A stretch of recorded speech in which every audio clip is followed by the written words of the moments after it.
James is eating jambalaya with some broccoli and rice and peas, drinking milk, and talking about the naked puppets. And the variety. Watch out, pupsies. There we go. So there you go, James. Okay, folks. Come on, boys. I'm going to be chatting, so I won't be eating, but it's very hot right now. it's hot and. Come on, boys. Oh, they don't they're not going to come inside. So bring a little dish out, and I'll pick some meat out for them if that's okay. So earlier today, I was talking about this book, The Army in Vietnam, and it seems to be a pretty fair assessment of the U.S. Army's failure in Vietnam. They should have done what the British did successfully, apparently in Burma, when they were faced with communist so-called guerrilla action, terrorist action, where the communists would infiltrate into villages and hamlets overnight and terrorize the people into cooperating with them. The peasants don't care about communism. Traditionally they haven't. And the only way they can be made to care about it is to intimidate them into it. And communists had, starting with Mao, Lenin and Stalin in particular were awful with the peasants. But the infiltration and insurgency and stuff like that was really infiltration by communists was perfected by Mao. Stalin didn't so much have his folks move in next door with the peasants. He just starved them to death, starved them into submission. And he did that, particularly in Ukraine, but he did it elsewhere in the Soviet Union around 1930, about 3 years, early 30s of the last century. He killed off, the accounts go, maybe as million. It's been pretty consistent since I was a kid. I was shocked I hadn't heard about it. It was the late 70s, actually. There was a guy working in the Milers, the student newspaper at the University of Lethbridge, who's Ukrainian ancestry. And he mentioned the Holodomor, however you pronounce it, and the 10 million dead. And it was just a judicious silence amongst the rest of the staff. Everyone else was basically left-wing. I don't think Bogdan was very left-wing, if at all. And who can blame him with the way left-wingers treated Ukrainians in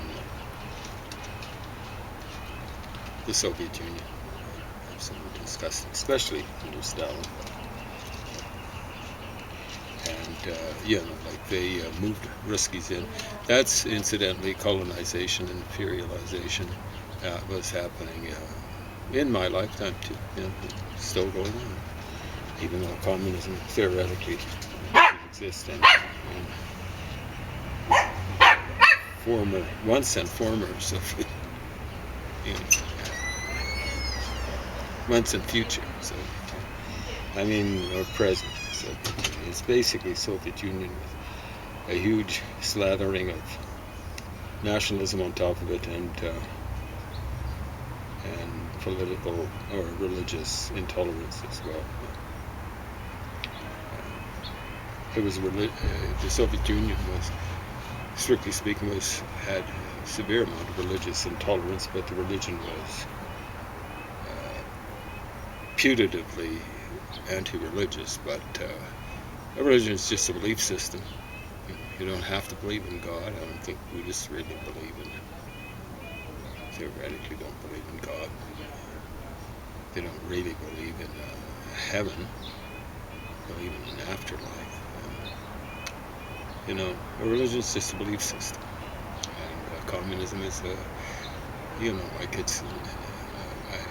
it shouldn't be controversial for me to say it's a religion. Same thing with Nazism, same with any non-scientific belief system. Communists claimed that communism was, started with Marx, was scientific socialism.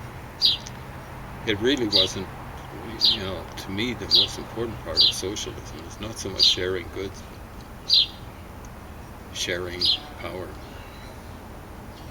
Communists weren't very good at that. No. You see, that's the thing about social democracy. The socialism is not the most important part of that compound. The most important part is democracy, because that's what socialism should really be, is sharing of power at the economic level. Sharing of power, not necessarily sharing of goods or wealth or income or whatever. I don't think, for example, the doctors actually do their job should get paid the same amount that I got paid doing janitorial. I had all sorts of education, got a lot of education while I was janitoring, and kept on janitoring and doing other kind of Joe and Jane jobs after I had a degree, and I still kept on acquiring knowledge. This is, like, I won't say I've been stashing away a book a day, but up until recently, like, I'm starting to get old, and some of my treatments make me a little bit snoozy and dozy, but it wasn't unusual for me to stash away about 4 books a day, or the equivalent of 4 books in English a day. So, for example, what I've been not really struggling through recently is Swedish English dictionary. Just going through it, but no, reading it, making and taking notes. So I'm finding out cognates. So those are words that are related to each other in one language to another. So Swedish is a Germanic language related to German, and English is a Germanic language related to German. And so what I'm doing in the Swedish English dictionary, with any entry I can do it with, and it's the vast majority of entries, is I'll put the English cognate and the German cognate. Sometimes there are calques in there, and those are things like Eindrücken. Druck means pressure, and ein means in this context. In some contexts it's kind of eins, it means one. But so that's in press, and when we do something called gemination with Latin, impress. That's a calque where you take one component, another component from one language, translate one, translate the other, and put the two translations together. Germans have done a fair amount. Eindrücken, which means to impress, or something like that. Ausdrücken, aus is equivalent of out, and it would be the equivalent of ex in Latin, express. Ausdrücken means to express in German. Isn't that funny? Anyway, doing stuff like that. And so I'm not just learning Swedish while I'm doing that, I'm picking up the relations between various languages, and I wish I knew more Dutch, because then I'd be putting the Dutch in, but I'm not that good. I can read an Agatha Christie novel in Dutch without too much trouble, without having to flip back and forth between the universe dictionary or stuff like that. But I'm not good enough so that I can just say, oh, okay, that's the cognate, that's the cognate, that's the cognate. I know something, like fox in English is Fuchs in German, Vos, V-O-S in Dutch. Some things I know, most I don't, offhand. So, needless to say, when I'm doing that, going through the Swedish English dictionary, it's not like reading a romance novel or a mystery novel or anything like that. And, like right now I'm actually reading something in Danish, it's getting to the point where I'm reading it about stories from the fatherland's history, as the title translated. And believe me, reading that isn't as fast as whipping through anything comparable in English. That's the way it goes. So when I say 4 books a day in English, or 4 books in English equivalent, I hope you get what I mean. Anyway, I think I've exhausted this. Like it actually comes highly recommended. I don't recommend that you buy it. It's probably out of print anyway. I think it was published in the 80s or something like that. 1986. There you go, paper 1988. But try to get it out of the library, and this is something like the actual truth, which happened in Vietnam. So the real terrorists, the real war criminals, the Vietnamese, or really the Tonkinese commies, they were doing revolutionary terrorism. And starting with Lenin, they were unashamed of it. He kept on saying, we're doing revolutionary terrorism. It's not John Lennon. Yeah. And then under Stalin, it really morphed into industrial strength terrorism. And under Mao, even though they were off in the country and dealing with peasants, it was industrial strength. It was just incredible. Speaking of incredible crimes against humanity, here's the naked puppets, and here's a eagle atop a swastika. Fun times. So this is about, it could have been a whole lot longer. It was a hard read. It's in English. So the naked puppets, what's the subtitle? Auschwitz. That's the German name of a place. Kind of forgotten what its Polish name is now. The German name of a place in Poland. So here in the frontispiece and the backispiece, the back, I guess you'd call it. Anyway, on the inside cover, covers, you got various locations of camps. They're not holiday camps. Yeah. Compliments of the National Socialists. So don't forget that. Nazi is short for National Socialist. A particular form of socialism, and there's all sorts of people going around saying, well, that's not socialism. Socialism has to be international. Well, the Soviets kind of had that idea too. International Soviet. Well, Vietnam, they were doing mass terrorism. And Stalin was doing mass terrorism. Just the fact that socialism is international doesn't make it, by definition, enlightened and humane, all that good stuff. So, yeah, I still believe in socialism, but it's got to be democratic, and democratic at the economic level. Every economic entity larger than the nuclear family should be required by law to be democratic, run democratically. The world's not ready for it, so I'm not the kind of person who's a revolutionary. Oh, let's take over and change that system, because people aren't ready for that. I don't know if they'll ever be ready for that. No, it's the way it goes. Anyway, here the really bad ones are the rectangular ones here, and you got Auschwitz. It's actually not in Germany. It's surrounded by places that I know a person who comes from Gleibitz, German name. I think it comes from Gleibitz. And he would have experienced some communist hegemony. Oh, how's that? The communists actually came up with using that term to describe dictators. He was a communist. He was actually the head of the Communist Party in Italy.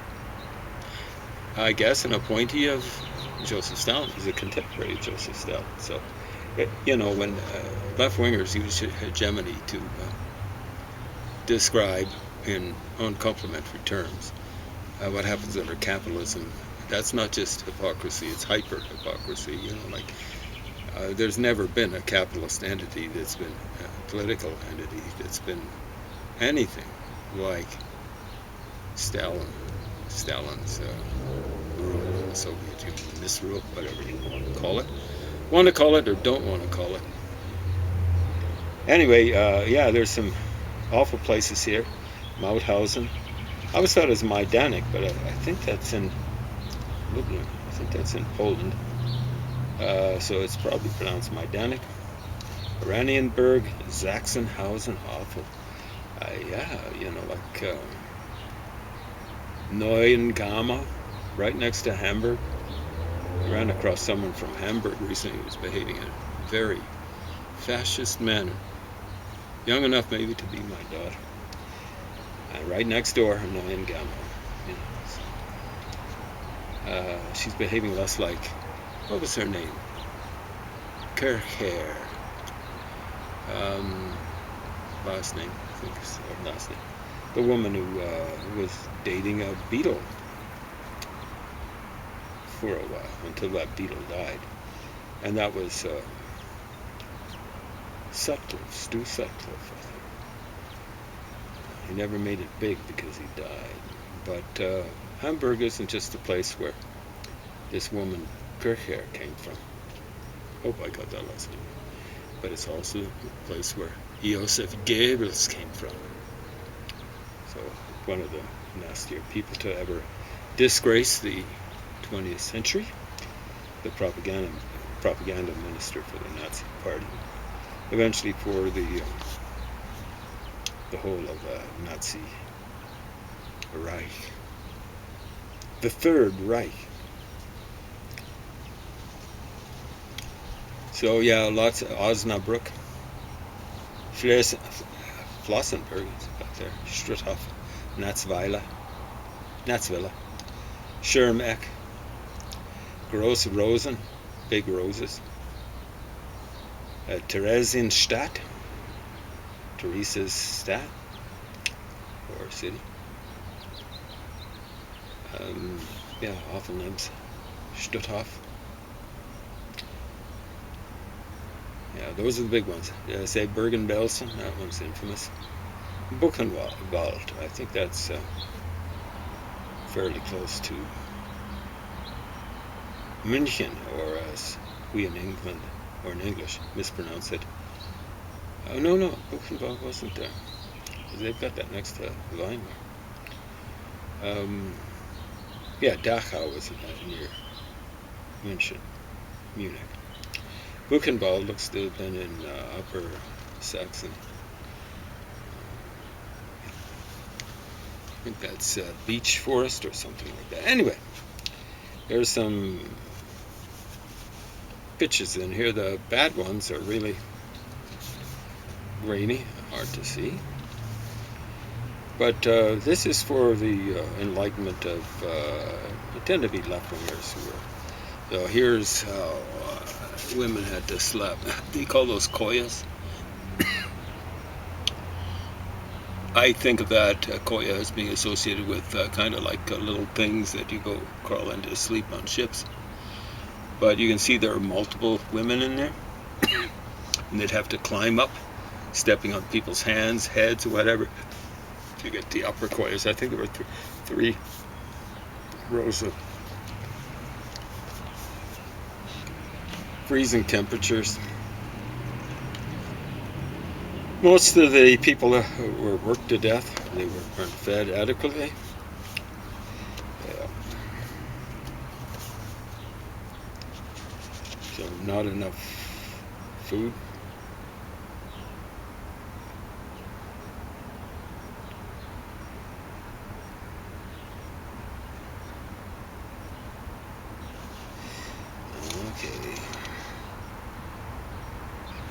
Okay, so I think this is the latrines, these open pits. So, of course, one of the things that happened, not decent diet and being overcrowded, people had dysentery. Can you imagine having to crawl down here, have a pause that refreshes, and having to stomp up numerous times after night. Fun times. Naked puppets. Here we go. This is called industrial strength.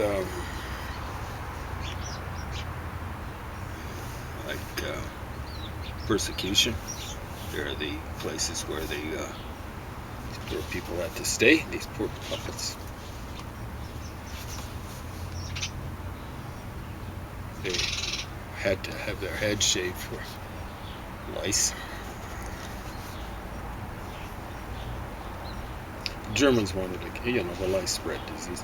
The Germans wanted to keep them alive to as long as possible. They weren't going to really exert themselves, but they didn't want lice spreading disease because they wanted to squeeze as much labor out of them as they could out of the naked puppets. There's some poor people sitting out and about, and across the way here's a few people that didn't quite make it.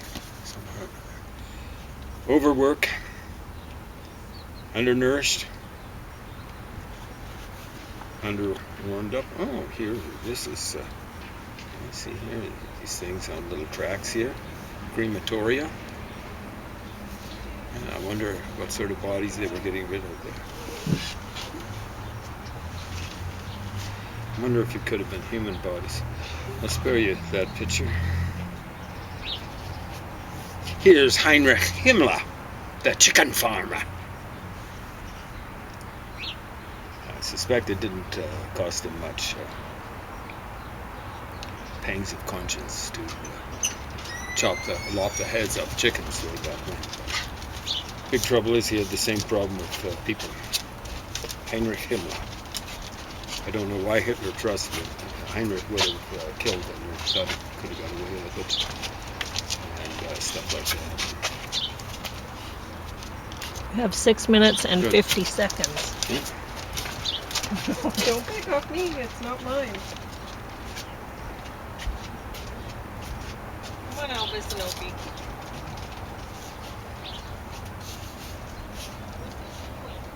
Okay, you should go in. Okay, so this is dedicated to Françoise Mahou, to Louise Alcan, to Anna Novads. To all the naked puppets from Auschwitz, the naked puppets of the crematorium, the naked puppets of the reveres, the naked puppets of the moors, the naked puppets of the Newfoundlands. And then someone wrote to Charlotte Delboy. And maybe she was someone who made it. A very small number did. Now I'm grown up. I can look at the naked puppets without being afraid.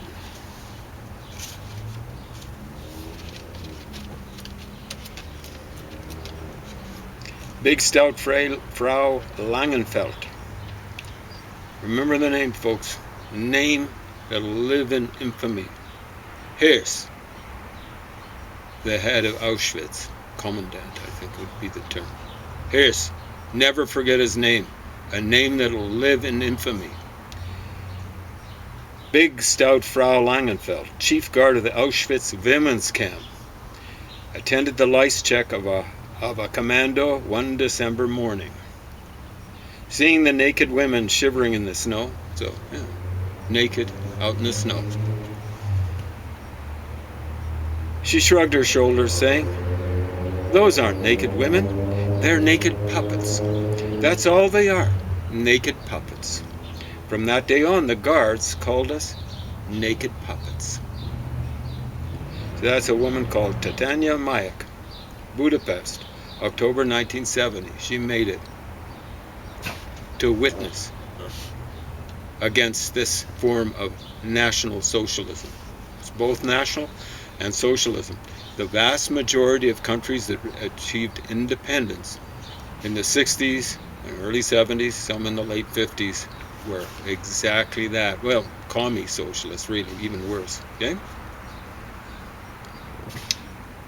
Okay, so here's Edmond Michelet, Paris, January 1970. He made it. They didn't want to make animals out of us. An animal can still bite. They wanted to make us into puppets, naked puppets, mere objects. Without ever looking for it, we have each of us been raised above ourselves. As Suir wrote, so Suir is a person, there came a time when grandeur was our prerogative, and they, our poor guards, our poor executioners, remained puppets while we became men. And all you people who support this kind of garbage in the third world, not too many people support it. In the first world, like in Germany, they're all against Nazism and fascism, and support it in Vietnam, Laos, Cambodia, Nicaragua. I'm talking about Ortega and company. You guys are puppets. You are naked puppets. You are naked to the world. You slimy pukes. Not enough people see it, but I see through you, you naked puppets. And so when you're going around, like Kurt Vonnegut, I don't know what he was thinking of. Yeah, he survived the firebombing of Dresden. He was down in slaughterhouse number 5, underground, when people were, apparently 50,000 people were getting firebombed. There comes a time when you've got evil people where you have to stop them dead. And that's what the Allies were doing. They didn't know what it would take. So yeah, they did what's called terror bombing, but it was absolutely essential to put a stop to this horrible sort of stuff. Same thing when it comes to Japan. There was many Japanese soldiers at the time of surrender. I think that was August 14th, 1995 or 1945, on the mainland of Asia, willing, able, and already they'd done all sorts of atrocities. They've been doing atrocities for 8 years on the mainland of China. The story goes they killed 11 million Chinese. And if you don't like that number, let's bargain. And I'll go with 15 million. Okay? Because I've run across different accounts. I'm giving the lowest number that I've run across, 11 million. Right? 11 million. And so when you get lefty saying, oh, Hiroshima, Nagasaki, that's awful. Yeah, it's awful. But the folks that started doing terror bombing of civilians were the Japanese. How early? 1932. They had 13 years to think about it. And they did it in China, okay? Or not okay. I don't care what you think. The thing is, you'll get people saying, you know, like you got all sorts of people arguing about the dropping of the bomb in Hiroshima. Oh, there should have been a demonstration. You know, after Hiroshima, the Japanese weren't going to surrender. And that was a live demonstration. The demonstration wouldn't have had any effect. What it would have been is the Japanese saying, oh, like Mao, America's a paper tiger. They won't drop the bomb on us. 10 seconds. No, America wasn't a paper tiger. They weren't as nasty as the Japanese, but